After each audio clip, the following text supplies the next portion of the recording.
praticamente não existe o conceito de reuso, né, em escala, e a reciclagem, a coleta para reciclagem, apesar do símbolo da reciclagem existir há mais de 40 anos, somente 14% das embalagens plásticas eram coletadas para reciclagem, e um número ainda menor era de fato reciclado em outras embalagens. Então, é um número muito baixo, né, em relação à quantidade de plásticos que está sendo colocado no mercado todo ano, e baseado nisso, eles contestam, né, que eles afirmam que se nada for feito, né, se esse cenário, se essa fotografia continuar sendo a realidade ano a ano, até 2050, o acúmulo de plástico nos oceanos seria equivalente ou até maior do que a quantidade em peso de peixes nos oceanos, o que é absolutamente chocante, né? Muito bem, o que vocês ouviram aí é Thaís Voivodich, a nossa entrevistada neste episódio, que a gente vai tratar mais uma vez sobre plástico. Estamos no Julho Sem Plástico, um movimento mundial para discutir sobre este material nas nossas vidas. Vocês já viram, eu já fiz outros episódios com o pesquisador, o Robson Santos, por exemplo. O ano passado a gente fez uma série muito importante no Julho Sem Plástico, com o Mundano, com o pessoal da ANCAT, Associação Nacional dos Catadores e Catadoras. Então, tem muito material aí disponível do Vozes do Planeta para você ouvir agora e sempre e compartilhar. Muito bem, você vai ficar com essa entrevista, então, agora, especial. Bora lá! Vozes do Planeta, com Paulina Chamorro.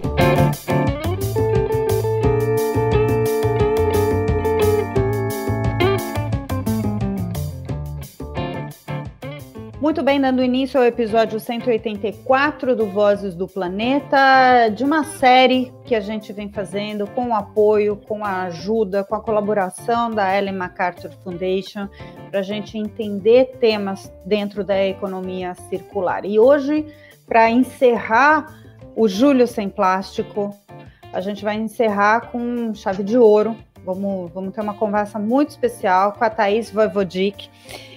Ela que é gerente de projetos do time da nova economia do plástico da Ellen MacArthur Foundation. Thaís, prazer imenso, finalmente nasceu. Finalmente, muito obrigada pelo convite, finalmente mesmo. Muito obrigada por você ter topado. Eu acho que a gente fez 2 episódios muito bacanas, muito ouvidos também, com a Luísa e com o Mike, sobre temas importantes dentro da economia circular, e não vai ser diferente hoje para a gente entender como o plástico, a gente vai encarar o plástico daqui para frente, como é que a gente vem encarando o plástico agora. Então, para a gente começar a nossa conversa, eu lembro de ter ouvido da Fundação Ellen MacArthur sobre ela e sobre o trabalho no finalzinho de 2015, num relatório, numa série de eventos que estavam rolando no Chile sobre o oceano, onde ouvia que ia sair um estudo que dizia, olha, em 2050 a gente vai ter mais plástico do que peixe no oceano. E eu acho que, junto com isso, veio depois o meme lá da tartaruga, tirando, né, que tiravam o canudinho da narina, foram as coisas mais impactantes que eu vi. E me parece que aquilo virou uma chave global para a atenção para o plástico. Que estudo era esse, Thaís? Tá, esse você lembrou muito bem, e de fato esse é o ponto inicial que normalmente eu trago para contar um pouco da história do New Plastics Economy, da nova economia dos plásticos, que é uma das iniciativas da Fundação Ellen MacArthur globalmente. Então, só para dar um passo atrás e explicar como essa iniciativa de plásticos entra dentro das iniciativas da Fundação Ellen MacArthur, a missão da Fundação é a transição da economia linear para a economia circular de uma forma completa, né, de uma forma que se aplique a qualquer material. E dentro dessa visão, existem materiais que fazem parte de iniciativas mais práticas da Fundação, e o plástico foi a primeira dessas iniciativas.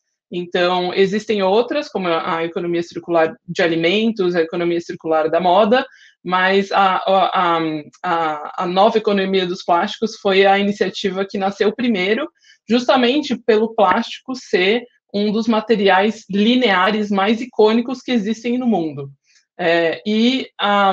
O estudo que você mencionou, ele foi desenvolvido pela Fundação Ellen MacArthur em parceria com a McKinsey, e foi publicado entre final de 2015 e se tornou muito visto em 2016, quando ele foi publicado no Fórum Econômico Mundial, e ele justamente trouxe uma perspectiva global de quão linear era e continua sendo, né, a economia dos plásticos. Então, ele trouxe dados que jamais tinham sido vistos antes e mostravam não só a fotografia, né, atual daquela época de quão linear, a quantidade de plásticos que estava sendo produzido por ano, né, e aí tem um foco específico em embalagens plásticas. Então, ele mostra a quantidade de embalagens que estava sendo produzida, o quanto aquilo estava sendo reaproveitado de alguma forma, e o quanto que estava indo ou para lixões e aterros, ou para o meio ambiente. Então, ele traz um fluxograma da economia dos plásticos globais, e o dado que ele mostra que existe, praticamente não existe o conceito de reuso, né, em escala, e a reciclagem, a coleta para reciclagem, apesar do símbolo da reciclagem existir há mais de 40 anos, somente 14% das embalagens plásticas eram coletadas para reciclagem, e um número ainda menor era de fato reciclado em outras embalagens. Então, é um número muito baixo, né, em relação à quantidade de plásticos que está sendo colocado no mercado todo ano, e baseado nisso, eles contestam, né, que eles afirmam que se nada for feito, né, se esse cenário, se essa fotografia continuar sendo a realidade ano a ano, até 2050, o acúmulo de plástico nos oceanos seria equivalente ou até maior do que a quantidade em peso de peixes nos oceanos, o que é absolutamente chocante, né? Então, esse dado que trouxe, acho que trouxe luz, né, a essa grande crise dos plásticos no meio ambiente, nos oceanos, e que foi um pouco da criação desse momentum global sobre esse tema, e que mudou, de lá para cá muita coisa mudou. Vou deixar você fazer as perguntas sobre o que aconteceu de lá para cá, mas já posso dizer de antemão que muita coisa mudou, mas muita coisa ainda precisa ser feita, né? Muita coisa mesmo, né? Tem um aspecto da sustentabilidade, da natureza, do impacto da natureza, do antropoceno, né? Vocês podem ouvir, quem está acompanhando esse episódio, recomendo muito vocês ouvirem o que é economia circular, e também ouvir um episódio recente que é com o Robson Santos, pesquisador da Universidade Federal de Alagoas, mostrando, que eu publiquei na National Geographic, mostrando de que o plástico está sendo ingerido por mais de 1.500 espécies. Já estamos com mais de 1.600 espécies. Está praticamente em toda a teia da vida ingerindo plástico. Essa é a questão. E aí eu queria trazer um outro ponto importante aqui, que a gente coloca, você tome a sua atitude, você pessoa, cidadão, cidadã. Mas a gente tem também a questão das empresas, do modo de produção, que é onde entra a questão principal da economia circular, né? Se diferencia da reciclagem nesse sentido, porque questiona e coloca em xeque, propõe novas formas de produção, numa forma de pensar uma economia, né? E acho que ter sido apresentado no Fórum Econômico Mundial, esse dado reflete bastante isso, né? Então, explica para a gente, Thaís, o que é a economia circular do plástico? E depois queria que você contasse como é que se formou e o que quer dizer esse projeto, esse movimento, uma nova economia dos plásticos. Tá, ótimo. E o seu ponto faz muito sentido, e de fato, né, a visão da nova economia dos plásticos, ela se baseia em 3 elementos, e esses 3 elementos, eles têm o potencial de tomada de decisão, de implementação desses elementos, está muito mais na mão de quem conduz o sistema, né, de quem coloca as embalagens no mercado, de quem tem capacidade de gerenciar essas embalagens antes de estarem no mercado e depois, do que, de fato, os consumidores. O consumidor, ele faz parte, né, as pessoas, elas fazem parte da cadeia de forma geral, mas se as mudanças, elas precisam, de fato, começar nas corporações e nos governos. E é dessa forma que a Fundação Ellen MacArthur trabalha. Então, todo o trabalho, ele é feito em conjunto com uma rede de parceiros, né, de signatários das iniciativas que eu vou contar um pouco aqui, e esses signatários são as empresas de bens de consumo, os varejos, os produtores de plástico, governos federais, estaduais, municipais, e por aí vai, recicladores, né, então toda a cadeia de valor do plástico e também poder público e a sociedade civil organizada, né, são hoje parte da rede da nova economia dos plásticos. Então, antes de eu falar um pouco dessas iniciativas mais concretas, eu vou falar um pouco da visão da nova economia dos plásticos, que ela passa por 3 elementos. O primeiro é eliminar, né? A economia circular dos plásticos, ela começa com um olhar de quais são os plásticos que hoje são problemáticos, são desnecessários e não deveriam existir, né? Então, antes de pensar em reuso, em reciclagem, etc., o que pode ser eliminado, o que não deveria nem existir. O segundo elemento é o elemento de inovação, né? Inovar para que as embalagens plásticas que sim precisam existir para a economia funcionar, qual é o design, né? Qual é a inovação em design que precisa acontecer para que eles sejam preferencialmente reutilizáveis, né? E aí todo o tema de reuso foi bastante trabalhado pela Fundação Ellen MacArthur aí nos últimos anos, como potencial de mercado, inclusive. Então, inovar para que as embalagens sejam reutilizáveis, recicláveis ou compostáveis por design, né? Então, só esses 2 elementos que eu já falei, né, eliminação e inovação em design, o consumidor, ele não tem absolutamente nenhum controle sobre isso, né? Então, só esses 2 elementos já tem aí uma participação exclusivamente de quem está projetando todo o sistema. E o terceiro pilar é circular, né? Então, é eliminar, inovar, circular, porque das embalagens que não foram eliminadas nem são reutilizadas, elas precisam ser circuladas para poderem ser, de fato, recicladas, né? Então, aí entra todo o aspecto de infraestrutura, de coleta de financiamento, de processamento de reciclagem, etc., para que a embalagem, de fato, volte para o loop de produção. Uma informação importante, Thaís, Aili, só para acrescentar, de que a Thaís está falando bastante sobre embalagem, porque hoje quase metade, ou cerca de metade de toda a produção de uso do plástico é para embalagem.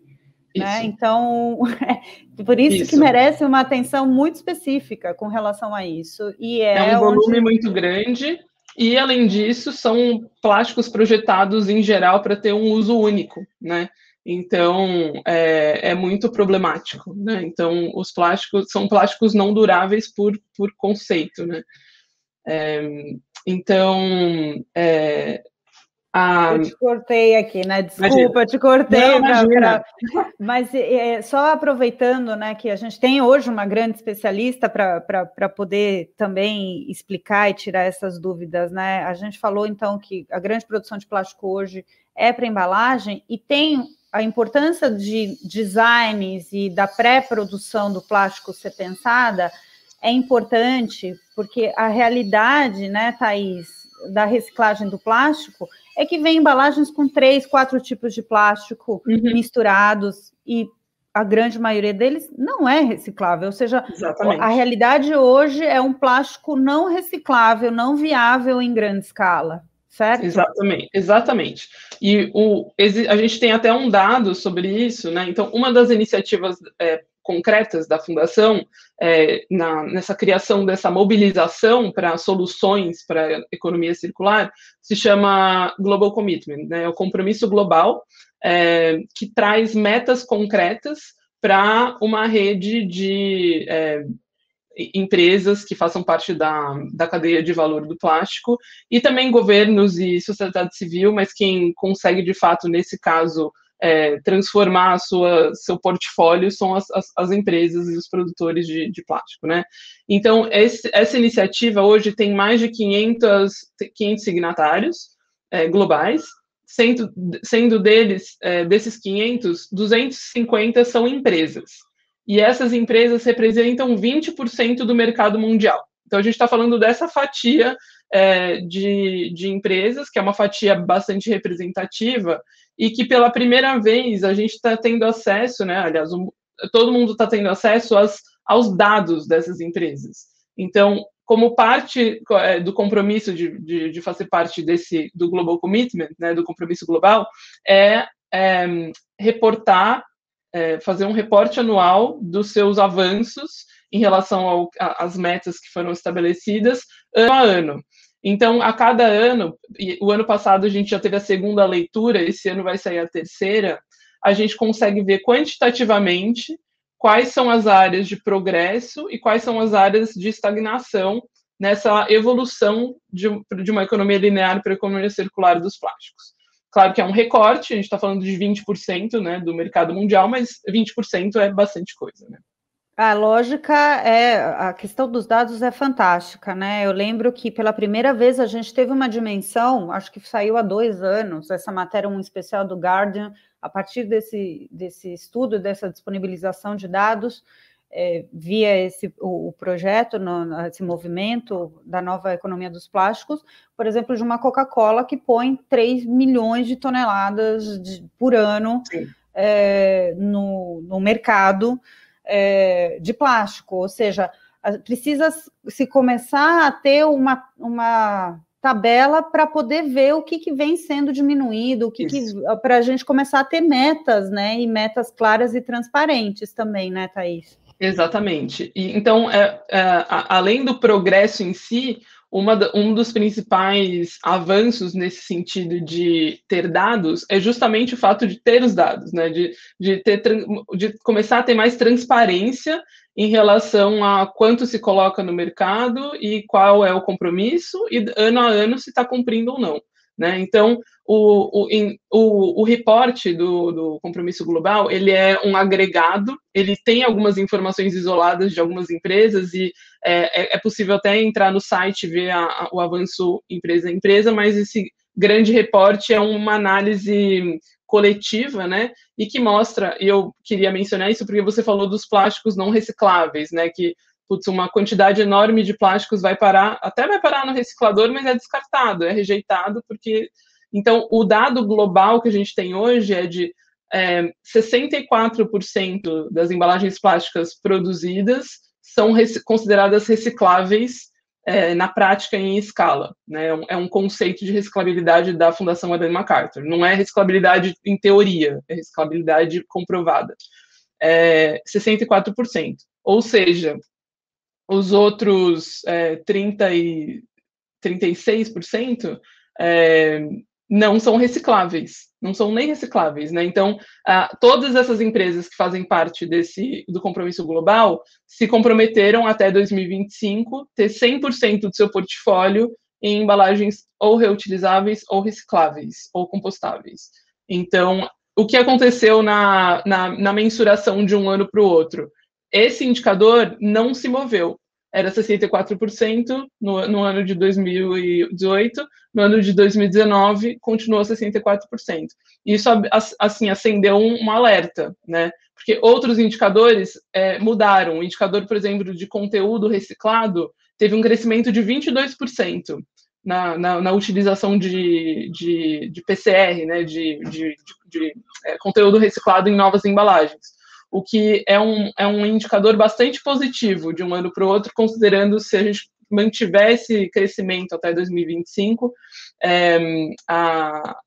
esse vai ser uma meta que provavelmente vai ser atingida de forma coletiva. apesar de ter uma diferença muito grande de empresa para empresa, mas de forma, na média, foi um crescimento considerado positivo.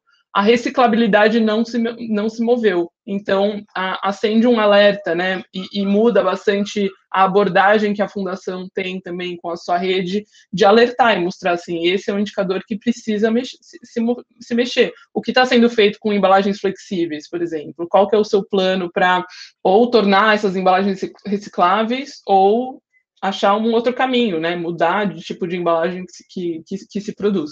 Então, é aí que a gente está. Ainda não estamos em 2025, mas esses reportes anuais são absolutamente cruciais para a gente poder ter esse tipo de conversa com as empresas e são reportes públicos, né? Então, para que qualquer pessoa possa ter acesso ao que foi comprometido e o que está sendo entregue. Acho que é aí que entra o papel da sociedade também, né? Ou seja, não só que não deve ser na responsabilização, porque você, como bem colocou, tem 2 etapas anteriores antes de chegar para o consumidor que podem ser e devem ser responsabilizadas as empresas, elas devem mudar as corporações e também entra também política pública, né, como você bem colocou, antes de chegar no consumidor. Mas o consumidor tem, quando a gente fala do papel dele nas escolhas e de cobranças, ele talvez ganhe aí essa força, né, no sentido de cobrar mudanças dentro das empresas, né, porque aí agora uma pergunta mais da ordem pessoal, assim, eu vejo o avanço, como você colocou, às vezes estagna de um ano para o outro, e o problema do plástico no ambiente continua sendo gravíssimo. Agora, com a pandemia, a gente viu, inclusive, crescer a produção e o uso do plástico, e a gente acaba não tendo a responsabilização. A gente tem no Brasil a Política Nacional de Resíduos Sólidos, que comporta um tipo de coisa. Como é que é globalmente com relação a plástico, Thaís? Tá.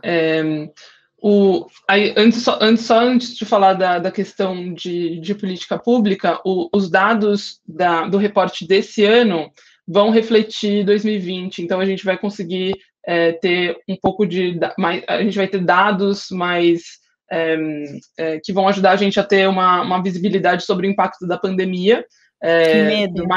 Com mais evidência, né? Então, até o final desse ano, esse reporte desse ano vai ser publicado. Então, aí a gente vai conseguir ter novas conversas até para entender o impacto disso, o que precisa ser feito. Mas você mencionou a Política Nacional de Resíduos, né? E qual o panorama global de outros países em relação a isso. E aí eu posso citar o reporte que foi, a publicação que foi feita em junho, agora pela Fundação Ellen MacArthur, que foi uma publicação sobre EPR, que em inglês é Extended Producer Responsibility, em português seria a responsabilidade estendida do produtor, que nada mais é do que um mecanismo de financiamento por parte de quem coloca a embalagem no mercado. É um conceito que existe há décadas já na Europa, e que estabelece que quem é responsável por financiar todo o processo de coleta, triagem e reciclagem das embalagens é quem colocou ela no mercado, né, quem é responsável por colocá-las no mercado. Então, os produtores e marcas, né, e empresas que produzem os produtos em embalagens. Esse é um conceito, como eu disse, que já existe há décadas na Europa, não é uma realidade no mundo inteiro, porém, com o passar do tempo, começou-se a ter muitos dados para conseguir comparar o que, de fato, tem acontecido nos países que implementaram a política REP, né, que seria a tradução em português, ou EPR, e países que não implementaram ou que têm algum tipo de mecanismo de financiamento ou voluntário ou limitado, ou que os recursos venham de fundos públicos, por exemplo, que seriam modelos alternativos, né? Ou que não tem absolutamente nenhum modelo. E os países que têm EPR são países que agora trazem essa evidência de que alcançaram índices muito maiores de reciclagem, né, de coleta, triagem e reciclagem. Então, hoje existe muitas evidências que comprovam que EPR é o único modelo que se conhece e que traz resultados muito maiores do que os outros. Então, a Fundação Ellen MacArthur, ela trouxe nessa publicação essa publicação vem em 2 pedaços. Um é um paper bem extenso com as evidências, né? É uma pesquisa global que mostra quais países que têm EPR, quais não têm, quais têm mecanismos limitados, e mostram o porquê a gente está afirmando que EPR é necessariamente uma solução necessária para alcançar a economia circular dos plásticos, e também traz um statement que foi assinado pela primeira vez, mais de 100 empresas líderes do mundo inteiro estão afirmando publicamente que concordam que EPR é necessário para ser implementado em todos os países do mundo, e são empresas que por muito tempo nunca vieram a público falar disso, ainda mais numa escala global. Então, por mais que EPR não seja uma coisa nova, o que essa publicação traz de novo é o apoio massivo de empresas do porte de Coca-Cola, Pepsi, Danone, Nestlé, são as grandes empresas de bens de consumo que estão vindo a público e trazendo isso como uma necessidade para conseguirem chegar nas suas metas de economia circular. Então, foram mais de 150 assinaturas, sendo delas 100 de empresas privadas, né? Então, essa é a principal novidade, eu acho, que traz esse statement dessa publicação, porque além de afirmar que é uma medida necessária, também se comprometem a alinhar com seus times locais, né? Então, são assinaturas, é um statement global, e quando a gente fala de EPR ou qualquer política pública, é um mecanismo que acontece no nível nacional, né? Não no nível global. Então, essas empresas se comprometem a ter esse alinhamento entre seus times globais e seus times das suas unidades operacionais em diferentes países. Eu estava vendo aqui, ele está disponível por enquanto só em inglês, né, para baixar no site. Uhum. Não sei se em breve vai ter disponível em português, mas vocês podem acessar. Eu posso checar, mas eu acredito que agora só tem em inglês.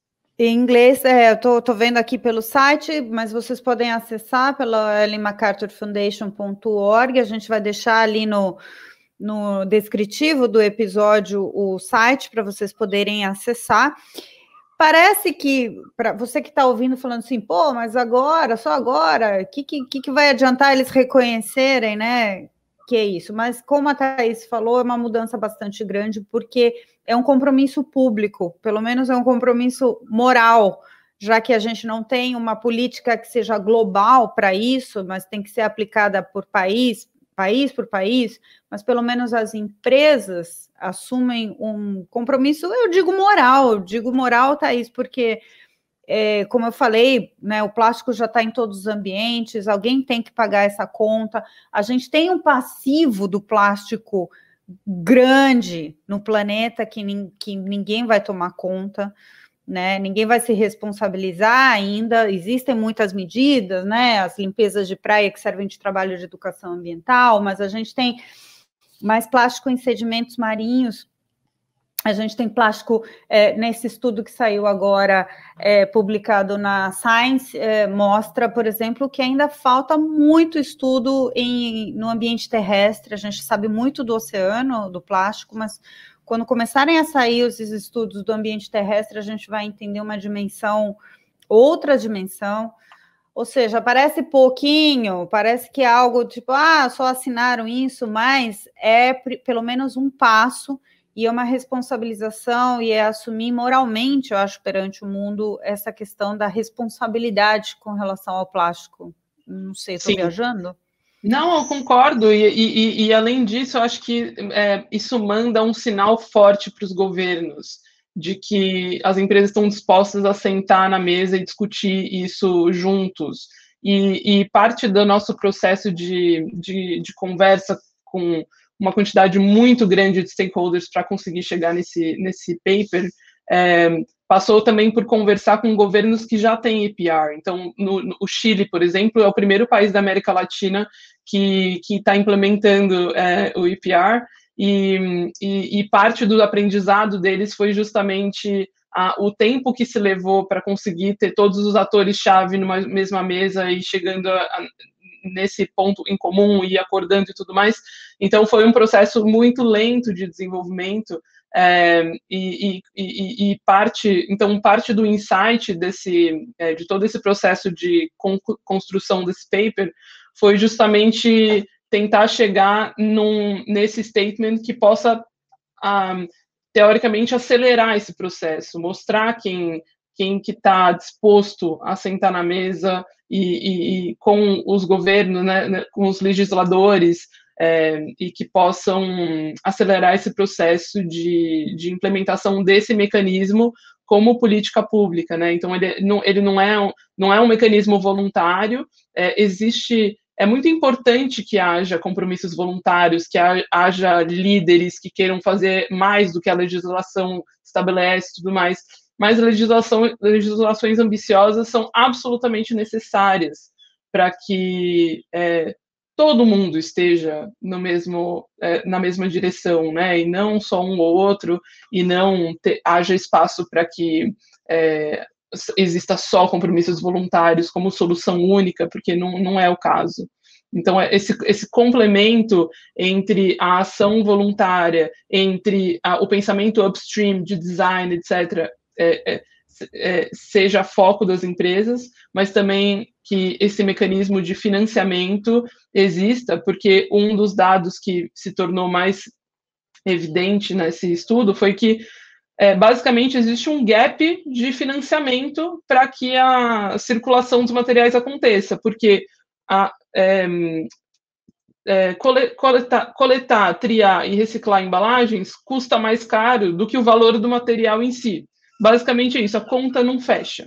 A conta nunca fecha. Então, precisa desse subsídio, precisa desse financiamento para que a circulação dos materiais aconteça. E o que o EPR traz como proposta esse financiamento tem que vir de quem coloca a embalagem no mercado. Essa é a proposta, e é isso que tem acontecido nos países da Europa, e é isso que tem dado resultado. E é inovador, né? Porque é inovador, apesar de ser óbvio, porque é algo que a gente coloca já há bastante tempo aqui no podcast, ou nas reportagens que eu escrevo. A própria National Geographic, quando lançou o Mar de Plástico, coloca isso e traz vários economistas para falar isso. Diferente das mudanças climáticas, o problema do plástico, a gente sabe a solução, a gente tem o caminho, a gente tem a solução. Então, nesse momento, a gente tem 2 bilionários que dão rolê pelo espaço, e a gente continua com desmatamento na Amazônia e continua jogando plástico no mar. Não é possível que a gente não tenha uma solução. É isso, a solução existe, o que faltava era ser implementado e que se colocasse um compromisso especificamente para isso, né, Thaís? Sim, com certeza, e acho que esse ponto que você traz é muito importante. As soluções, elas são conhecidas.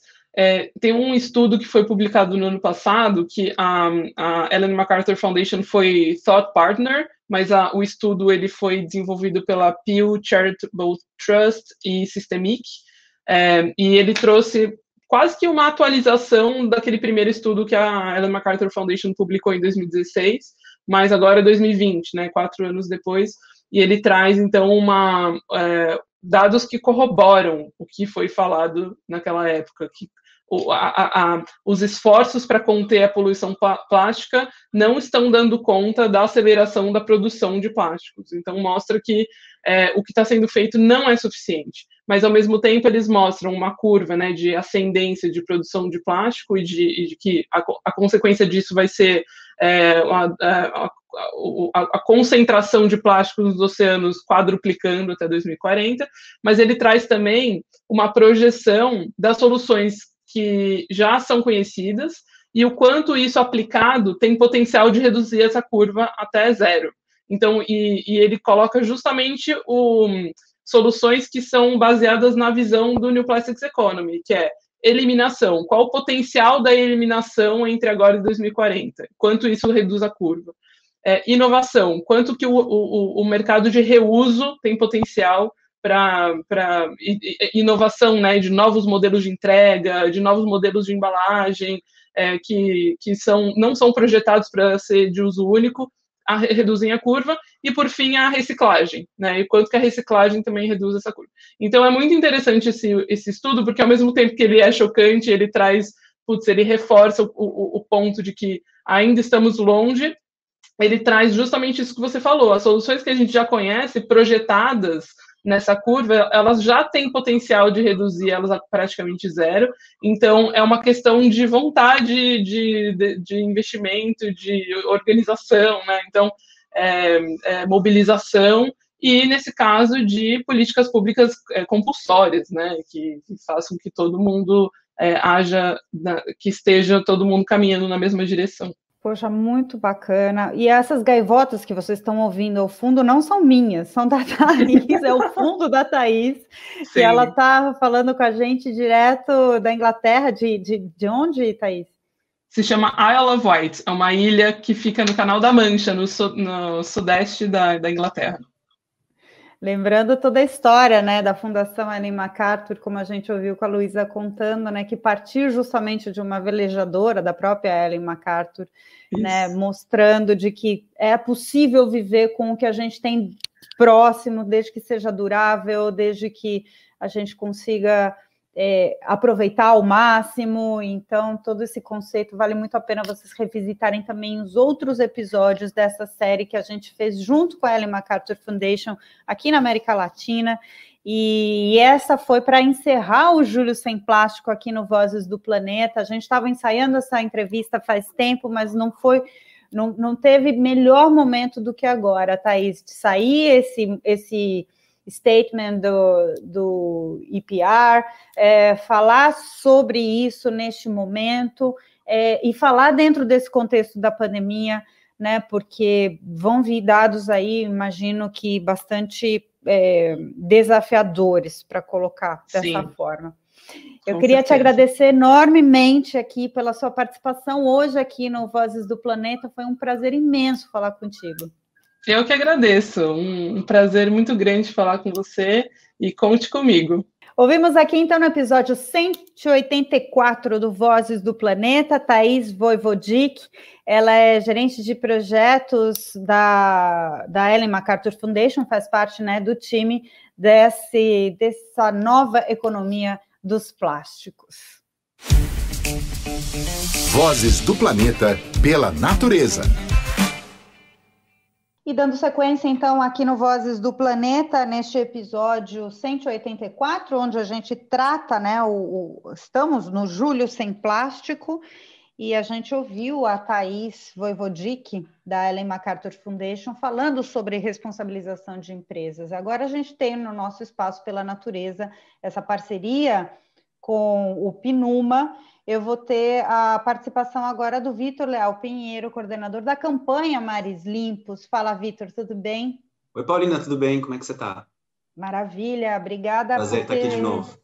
Muito bom, e a gente vai ouvir, dando sequência, né? A campanha Mares Limpos tem justamente o foco central em discutir, em trazer soluções, em apresentar, né, a questão da poluição plástica, principalmente, né, Vitor? Exato. O foco da campanha Mares Limpos é combater a poluição marinha, o lixo marinho, que é 90% poluição plástica. Então, a gente está trabalhando justamente o tema da poluição plástica, né? Nessa conversa com a Thaís, a gente finalizou falando de responsabilização de empresas e tal, e a gente falou muito de embalagem, mas é importante a gente trazer outros setores, como, por exemplo, um que saiu nesse relatório, que saiu agora no finalzinho de junho de 2021, pelo PNUMA, falando do uso do plástico de uso único, mas no turismo, é isso? Exato. O relatório Repensando o Plástico de Uso Único no Setor Turístico, ele trata justamente desse setor que é um grande vetor dessa poluição, mas que também é muito afetado, né?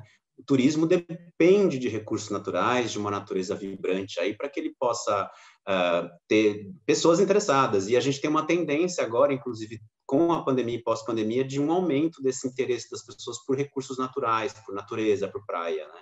Mas no relatório ele aparece, são os dados de uso de plástico ou dos destinos, como eles estão sendo impactados pelo plástico de uso único? Quais são as conclusões que aparecem nesse estudo? Esse estudo, na verdade, ele é mais do que mostrar os impactos, porque, óbvio, tem aí a parte em que fala sobre impacto, sobre contexto, mas ele é uma ferramenta para o setor turístico conseguir fazer uma transição para a redução da poluição plástica, né? Uma transição para alternativas que não priorizem plástico descartável, né? Então, inclusive, ele tem árvores decisórias que ajudam o setor a entender se eu estou usando, por exemplo, garrafa plástica, vendendo água engarrafada em plástico, né? Então, como é que eu faço? Quais são as opções? O que eu devo levar em consideração? Então, é bem interessante, porque ele é um relatório que é muito prático para o setor. E a gente sabe, o setor turístico, ele está muito ligado a esse do alimentos e bebidas também, que é onde usa muito plástico descartável, né? Muita embalagem, e o turismo ainda tem a questão das amenidades, né? É o sabonetinho, é o micro shampoo e essas coisas que são péssimas, é uso único e você descarta, né? Você acredita, tem alguma sinalização dentro desse estudo de um futuro pós-pandemia, né? Porque muito se fala do aumento, né, do uso do plástico de uso único, plástico descartável durante o período da pandemia, mas também existe a possibilidade de uma mudança, e um setor tão importante quanto o turismo pode fazer uma transição para uma volta pós-pandemia de uma maneira mais, né, mais de acordo, né? O que você acha? O que vem nesse estudo nesse sentido, Vitor? Sem dúvida. A gente sabe que e a gente fez um estudo no passado, a UNB fez um estudo para a gente, avaliando as percepções do setor turístico. Esse estudo ainda não foi lançado, mas deve ser lançado em breve.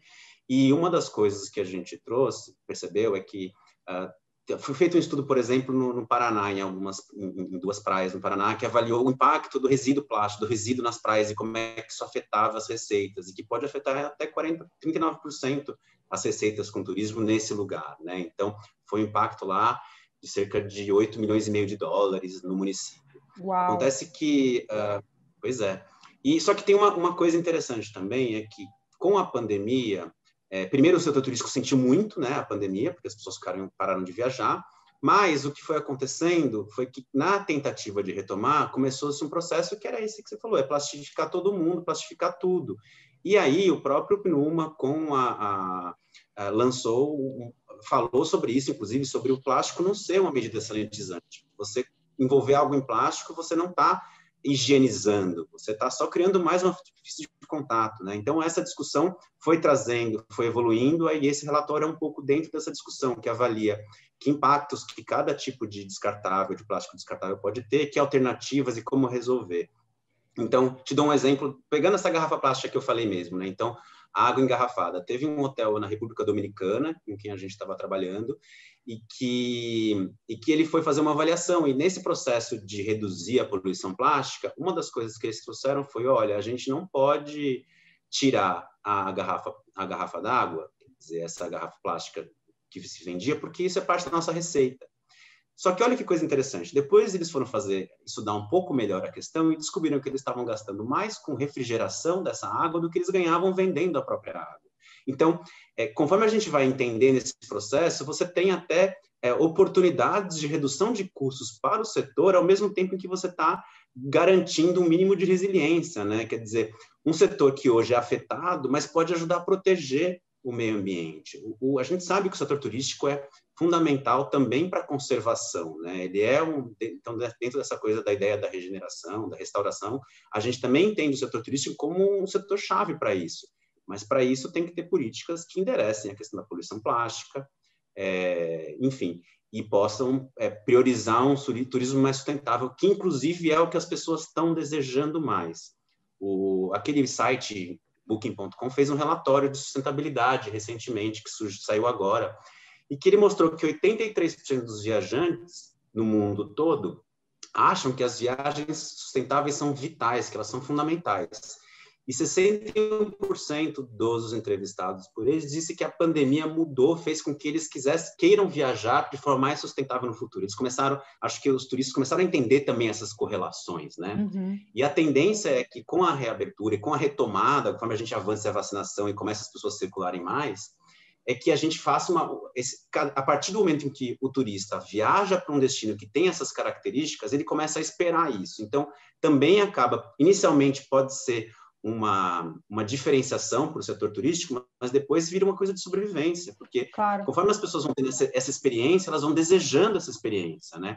A gente sabe que a transição agora de viagens internacionais para domésticas, pessoas viajando mais próximo, baixo carbono, montanha, natureza, praia e tudo isso. Então, a gente cuidar desses ambientes naturais é fundamental para o setor também se manter e retomar de uma forma até mais justa, né? Legal, Vitor. Bom, e só lembrando, esse relatório está em processo de tradução, então em breve vai estar disponível, né, no site do PNUMA para ser baixado em versão português, por enquanto só em inglês, e de que até o final deste mês de julho, ou seja, mais um episódio aqui do Voz do Planeta, o Vitor vai voltar aqui para a gente fazer o encerramento final, o encerramento oficial do Julho Sem Plástico. E outra coisa que eu queria lembrar é que tem dados do Break Free from Plastic, falando sobre a questão de ter aumentado, né, na pandemia o uso do plástico de uso descartável, porque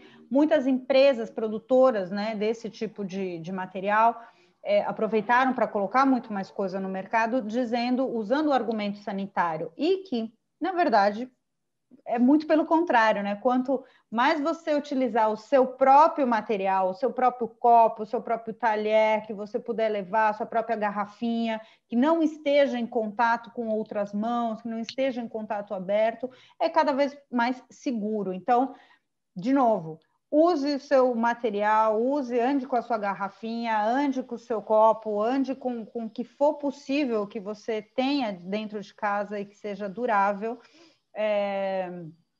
E não custa nada você andar com isso, que também vai estar igualmente segura. Vitor, muito obrigada. Te espero então no próximo episódio do Vozes do Planeta para a gente fazer aquele fechamento do mês, certo? Obrigado, Paulina, vai ser um prazer. É sempre um prazer estar aqui.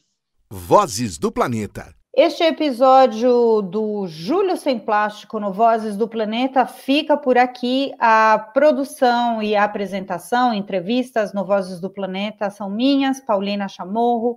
Temos na edição e produção do podcast o André Cazé e o apoio sempre da Compasso Colab. A gente volta a se falar no próximo episódio. Até lá! Vozes do Planeta, com Paulina Chamorro.